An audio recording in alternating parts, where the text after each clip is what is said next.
4ஆம் அதிகாரம் 8ஆம் வசனம் வாசிங்க. 8 வாசிப்போமா? சரீர முயற்சி அற்ப பிரயோஜனம் உள்ளது, தேவ பக்தியான. தேவ பக்தி என்ற வார்த்தையை கவனிங்க. அங்க தேவ பக்தியை பார்த்தோம், இங்கே தேவ பக்தியை பார்க்கிறோம். தேவ பக்தியானது இந்த ஜீவனுக்கும் இதற்கு பின் வரும் ஜீவனுக்கும் வாக்கு தத்தம் உள்ளதாகையால் எல்லாவற்றிலும் பிரயோஜனம் உள்ளது. தேவ பக்தி இந்த ஜீவனுக்கும் இதற்கு பின் வரும் ஜீவனுக்கும் பிரயோஜனம் உள்ளது. அப்ப இந்த உலக வாழ்வில் நித்திய ஜீவன், அடுத்த வாழ்வு நித்திய வாழ்வு.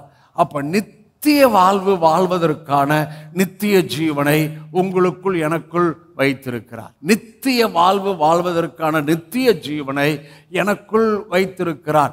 இந்த நித்திய ஜீவனுக்குள் நான் வாழ்கிற வாழ்வுதான் இந்த உலகத்தில் இருக்கிற எல்லா ஆசீர்வாதங்களையும் எனக்கு நிர்ணயிக்கிறது. ஆமென்.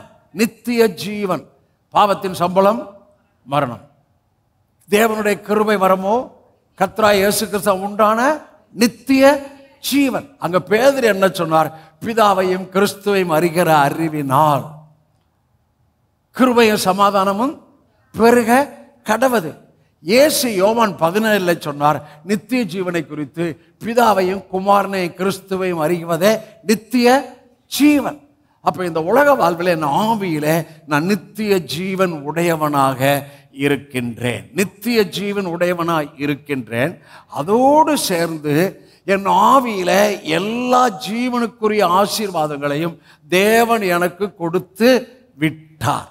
அப்ப இந்த உலக வாழ்வில் தேவ பக்திக்கான வாழ்வு, என் மனது என் உணர்வு இந்த ரெண்டுக்குள்ளும் வாழ்கிற வாழ்வில் தான் இந்த உலகத்தில் தேவன் நமக்கு கொடுத்த அந்த வாழ்வின் போதனையில வாழ முடியும்.